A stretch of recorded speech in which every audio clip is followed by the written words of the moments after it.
Bonjour les entrepreneurs connectés, j'espère que vous allez bien. Alors aujourd'hui, j'aimerais répondre à une question qui m'a été posée dernièrement par rapport à l'intuition, par rapport à développer son intuition et en particulier, comment différencier le mental de l'intuition. Alors ça fait quelques jours que moi je me sens un peu bousculée par les énergies, je trouve que mon mental prend beaucoup de place. Alors j'ai quelques trucs pour libérer cette énergie et ce matin au réveil, eh bien, j'ai ressenti le besoin d'écrire. J'aime bien écrire des articles de blog entre autres parce que j'aime bien les partager. Et là, j'avais envie de vous partager un petit peu toute cette expérience que j'ai vécue, tout cet écrit qui est sorti de moi en lien avec comment différencier le mental de l'intuition. Eh bien, ce qui est important, c'est de connaître justement cette différence qui est une clé pour développer son intuition. Alors, comme ça fait 2 jours que je me dis que je me prends la tête pour pouvoir parler de cette différence, eh bien, c'est vrai que ça fait 2 jours que je suis témoin que ça tourne en boucle dans ma tête. Je me sens vraiment dirigée par mon mental et ça m'agace en fait. Et si c'est du mental, eh bien c'est sûr que c'est pas de l'intuition. Alors j'écris 1001 scénarios dans ma tête, et ça tourne et ça tourne et ça tourne. Je suis sûre que vous connaissez ça également.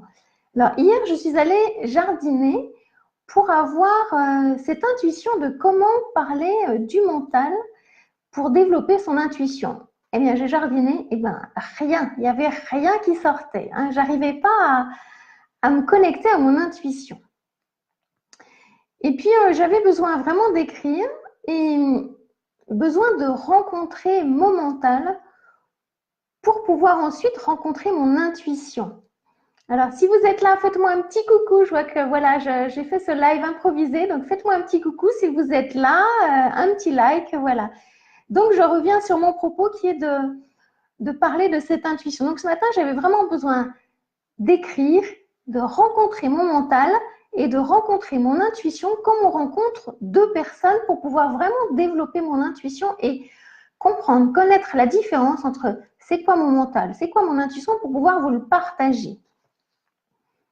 Alors j'ai constaté, j'ai compris que le mental est directif et culpabilisant, que le mental est répétitif et contrôlant, qu'il est conditionnel et qu'il déteste le vide.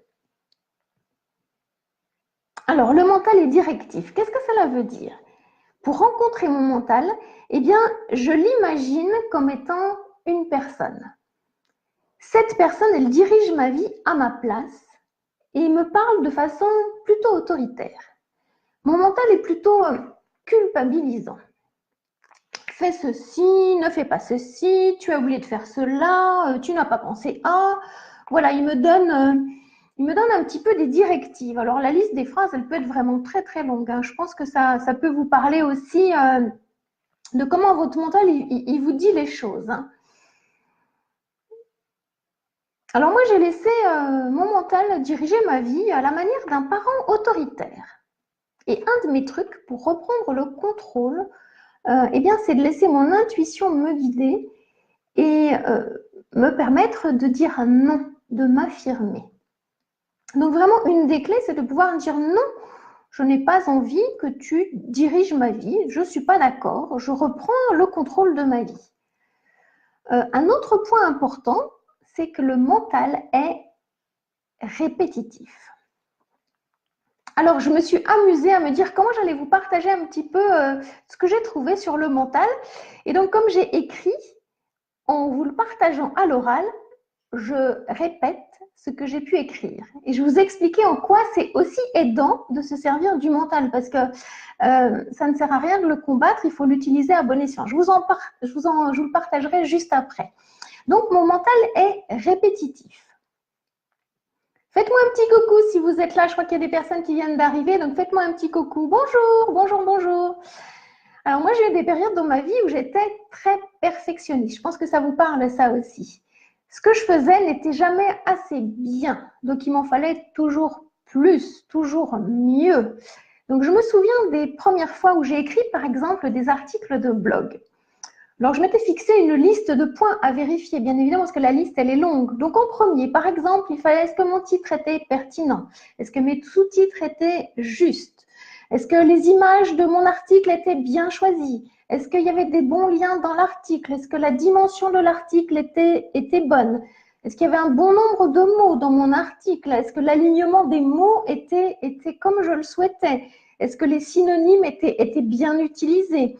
Est-ce que la structure de mon article était bonne? Donc, vous voyez, la liste, elle était longue. Donc, j'ai mis 3 petits points parce qu'après, voilà, il y en a beaucoup. Et donc, ça l'a tourné en boucle dans ma tête et je relis mon article, je change, je rechange, je modifie. Je prends beaucoup de temps à le relire, à le réécrire. Donc, je sais dans mon exemple que pour écrire un article, il est important de vérifier certains points pour que Google, par exemple, référence bien mes articles. Mais mon côté répétitif, il devient à un moment donné excessif lorsque je n'arrive pas à le publier parce que le but, l'objectif d'écrire un article, c'est de le publier. Et donc, je perdais du temps à le rendre parfait. Et donc, une des clés que j'ai trouvées pour un petit peu couper ce mental répétitif, c'est d'accepter l'imperfection et à un moment donné de passer à l'action de mon objectif qui est, là dans mon cas, de publier l'article. Parce que sinon, je pourrais y passer beaucoup de temps. Bonjour Nicole, bonjour Clarisse, j'espère que vous allez bien. Donc, mon premier point était mon mental est directif. Le second point, mon mental est répétitif. Donc, mon mental, qu'est-ce qu'il fait? Il répète des scénarios, il imagine des plans, il invente des histoires. Je suis maintenue dans ma tête parce que comme suspendue dans le vide et je ressens des émotions qui sont plutôt désagréables. Et je me suis rendu compte que ça ne servait pas à grand-chose tout ça. Que mon mental, il était dans une forme de condition. Alors, qu'est-ce qu'il fait? Mon mental, dans mon troisième point, il est conditionnel. C'est tout le contraire de ce qu'on appelle l'amour inconditionnel. L'amour qui se donne comme ça de façon gratuite. Et mon mental, il mettait ma vie sous condition. Alors, si tu fais ça, tu auras cela. Et si tu fais ça, et si tu fais pas, et si que, et si que, et si que. Il mettait des conditions. Et donc, je m'en suis rendu compte aussi dans mon activité parce que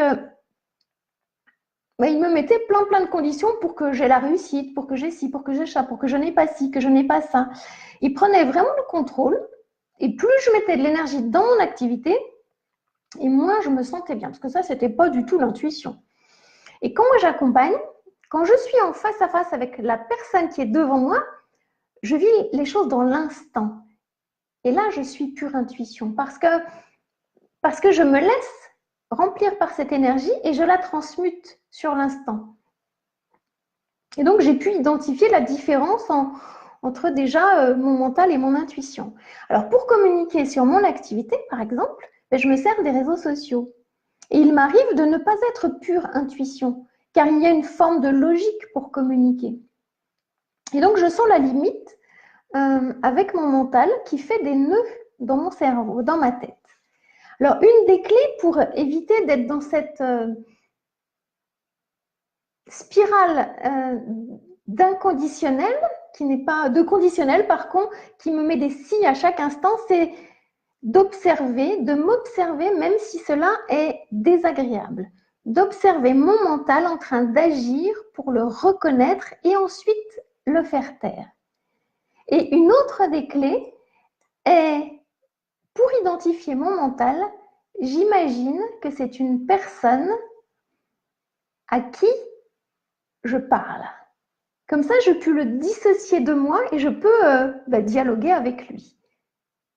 Donc voilà une autre des clés. Alors, un point aussi important pour pouvoir développer son intuition, c'est de prendre conscience que le mental, il aime remplir le vide. Le mental, il a horreur du vide. Il adore le remplir. Alors, comment est-ce qu'il fait pour le remplir? Eh bien, en pensant. Sa nourriture, c'est la pensée. Il se délecte de la pensée. Et il pense à tout, sauf au présent. Mon mental, lui, va penser au passé. il se souvient. Alors c'était mieux avant. C'était mieux à cette époque. J'étais, allez, heureuse, jeune, en bonne santé, etc., etc. J'avais tout ce que je voulais. J'avais un travail qui me plaisait, j'avais une bonne rémunération, etc., etc. Alors mon mental, il pense au passé, mais mon mental, il pense aussi au futur. Alors demain, je ferai tel métier, demain je serai telle personne, demain j'aurai une grande maison, demain j'aurai une nouvelle voiture, etc., etc. Quand mon mental pense à hier, eh bien je suis nostalgique. Je deviens triste et puis j'ai envie de pleurer. Et quand mon mental pense à demain, eh bien je suis impatiente. Alors j'ai peur que mes rêves ne se réalisent pas. Et j'ai de plus en plus peur. Alors mon mental cherche le bonheur dans sa tête, dans ses pensées. Alors là, je vous ai décrit un petit peu quelques symptômes du mental lorsque l'énergie, elle est bloquée à ce niveau-là. Donc le mental, il faut savoir qu'il a une fonction à la base et qui est souvent oubliée.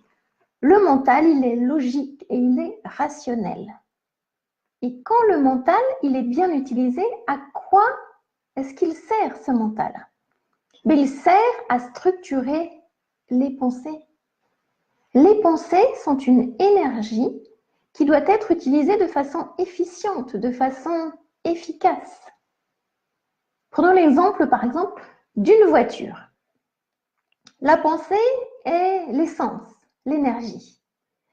Si j'appuie sur l'accélérateur sans passer de vitesse, je brûle de l'essence et la voiture n'avance pas.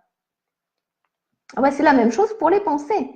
Si je laisse les pensées tourner dans ma tête sans passer à l'action, je n'avance pas plus. Donc le mental, il est vraiment utilisé comme un carburant pour sa logique, pour son raisonnement, et c'est tout. Il m'aide par exemple à structurer mes propos, à structurer l'article que j'ai écrit, que je vous partage. De quelle façon? Eh bien, à la manière d'un plan. Premièrement, petit 1, petit 2, petit A, petit B. Deuxièmement, petit 1, petit 2. Troisièmement, etc., etc. Le contenu de mes propos, il s'intègre dans ce plan. Et le contenu de mes propos est mon intuition. Le contenu est ma matière vivante. Le contenu sans structure n'aura pas de forme. Donc la pensée, elle apporte la forme. L'intuition, elle apporte le fond. C'est mon intuition qui m'a aidé à écrire l'article que je vous partage là en vidéo, ce que je vous partage actuellement. L'énergie dans mon exemple est les mots qui sortent de ma tête pour s'imprimer sur le papier. Parce que quand j'écris sur un papier et après j'écris ici sur mon clavier. Donc pour moi, l'écriture est une action. L'énergie est passée de mon mental à l'action qui devient instinctive. Pour moi, l'instinct est d'écrire. Et quand j'écris, comme je vous disais, sur le papier, c'est vraiment instinctif, je sens. Quand j'écris sur mon ordinateur, c'est beaucoup moins intuitif pour moi. Et je sens, comment vais-je dire, un petit état de mal-être. Je me sens un petit peu moins bien, en fait, et je le sens dans mon corps. Donc, je sens cette énergie qui peut bloquer un petit peu mon mental. On va dire que ça me donne un petit peu mal à la tête, par exemple. Donc, mon mental, il a besoin de contrôler ce que j'écris. Et quand j'ai écrit ce matin, je me suis rendu compte qu'il avait besoin de corriger certaines petites choses. Je me suis dit, ah non, non, non, mon coco, tu vas me laisser écrire jusqu'au bout. J'ai besoin de raconter, j'ai besoin de dire des choses. Donc, stop. Alors, j'accepte que ce mental, il soit là, mais j'accepte qu'il ne prenne pas toute la place. Et mon objectif était d'écrire cet article pour le publier, pour le partager, et là, pour vous le transmettre en direct, en vidéo. Donc, mon action, moi, je l'appelle l'inspiration. Et j'avais envie de vous le partager un petit peu en visuel pour que vous puissiez comprendre. Voilà, je vous ai fait un petit schéma parce que j'ai préparé un petit peu mon intervention pour que vous voyez un petit peu. Est-ce que vous voyez bien? Je vais essayer de le mettre droit par rapport à la caméra. Faites-moi un petit oui si c'est OK pour vous. Donc voilà, je vous ai fait un petit schéma pour vous expliquer que voilà, l'intuition, elle est énergie, donc elle descend, elle passe par le mental. Et qu'est-ce qui se passe? Le mental, il m'emmène soit à hier, et si je suis à hier, eh bien, je vais être triste parce que je vais comparer mon aujourd'hui à mon hier, et mon hier, il est forcément mieux que mon aujourd'hui dans ce que je vous partage. Si je vais dans mon demain, l'énergie, si elle est dans mon demain, attendez, hop, c'est là. Voilà, eh bien, je vais avoir peur parce que je n'ai pas ce que j'ai aujourd'hui, donc je vais imaginer 1001 scénarios. Donc pendant ce temps-là, mon énergie, elle n'est pas du tout à aujourd'hui. Et si je mets mon énergie dans mon présent, qu'est-ce que je vais ressentir? De la joie. Et mon cadeau, c'est l'action instinctive qui est alignée, complètement alignée. Et là, j'avais, moi, envie de faire un live et mon action, elle est complètement alignée et je me régale. Je me sens vraiment très, très bien. C'est ça que j'avais envie de vous partager. Alors, en conclusion, que retenir de tout ce que je vous ai partagé? Moi, mon intuition, elle est arrivée ce matin en me levant parce que je ne me sentais pas complètement bien, un peu mélancolique. Donc, je sentais que j'étais un petit peu agrippée par ce passé qui venait me titiller. Et j'ai ressenti le besoin d'écrire parce que je sais qu'il y a quelque chose qui sort de moi. Donc, j'ai pris un post-it et puis j'ai écrit. Mais à un moment donné, le post-it, comprenez, il est bien trop petit parce que pour mettre 3 points, c'est bien, mais pour écrire un article, c'est un petit peu court. Donc, j'ai pris mon cahier, comme j'ai l'habitude d'écrire, je prends mon cahier et j'écris. Et j'ai écrit tout ce que vous êtes en train de... tout ce que je vous partage, en fait. Et vraiment, cette intuition, elle s'est exprimée pour moi par l'écriture. Je me suis rendu compte, en faisant ça, que mon intuition, elle a 3 portes d'expression. La première, c'est le chant ou la parole. Mon énergie, elle sort, elle se transforme par ma voix. Et ça, j'adore. J'adore parce que ce matin, je suis allée chanter, par exemple, et c'est un pur bonheur pour moi de faire vibrer ma voix et de la sentir complètement alignée à qui je suis. J'adore parce que ça vibre à l'intérieur, c'est un pur plaisir. Mon intuition, elle a une deuxième porte de communication, d'expression qui est une activité manuelle. Alors pour moi, c'est le jardinage. Je vous ai dit, voilà, j'aime bien jardiner. C'est le tricot ou la peinture, par exemple. Mon énergie, elle sort et elle se transforme par mes mains. Et là aussi, je me sens pleinement connectée à mon ressenti. C'est vraiment du pur plaisir, du pur bonheur. La troisième porte d'expression que j'ai observée chez moi, c'est de pratiquer l'activité physique. Alors, je la mets en troisième parce que ce n'est pas la plus évidente pour moi, mais j'aime bien parce que j'en ai besoin. Et moi, j'aime bien la marche ou le vélo, par exemple. Donc, mon énergie, elle sort, elle se transforme par mes pieds. Donc, voilà.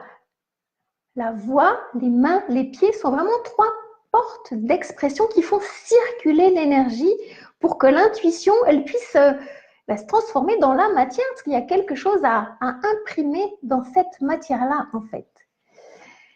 Donc, ce sont pour moi 3 points d'ancrage. Souvent, on parle d'ancrage par rapport aux pieds, mais pas seulement. Ancrage, ça veut dire je transforme, je transmute mon énergie dans la matière. Il se passe quelque chose. Quand je chante, je sens cette vibration qui est en moi. Je sens comment ça fait vibrer, rayonner toutes mes cellules, en fait. Et quand je touche, quand je jardine, quand je touche la terre ou quand je tricote, je sens bien l'énergie qui passe. Je sens bien comment mon intuition, elle m'emmène à transformer l'énergie dans la matière. Et là, je suis pleinement alignée à l'instant présent, pleinement présente à ce que je vis. Et là, je ressens la joie, le bonheur d'être. Là, je suis dans l'être profond. Donc, voilà un petit peu comment moi, je développe mon intuition qui est un outil pour moi, qui est un outil. Et pour pouvoir la connaître, la comprendre, il est important d'aller observer c'est quoi quand il n'y a pas l'intuition, quand le mental, qui est un outil aussi, il prend trop de place et quand l'énergie ne circule pas. Donc, mon message à moi aujourd'hui, il est « Je suis différente, je suis originale, je suis intuitive, j'ai des dons spirituels que j'assume pleinement. » Alors, si vous vous reconnaissez dans ce message, si vous aussi, vous vous sentez différente, originale, que vous êtes intuitive et que vous avez des dons que vous aimeriez bien vraiment assumer pleinement, je vous invite à me rejoindre à mon prochain atelier en ligne 100% offert qui aura lieu jeudi 7 mars à 15h30. Venez me rejoindre pour pouvoir échanger sur cette thématique de l'intuition. Donc, je vous apprendrai dans cet atelier, entre autres, à faire de votre intuition votre allié dans votre vie personnelle et dans votre vie professionnelle. Donc, en attendant, partagez-moi dans ce live, sous cette vidéo, comment vous pourriez-vous différencier votre mental de votre intuition? Qu'est-ce que vous avez déjà compris de c'est quoi l'intuition et puis c'est quoi le mental? Je vous dis à très très bientôt. Je vous souhaite une très très belle journée. Ciao ciao!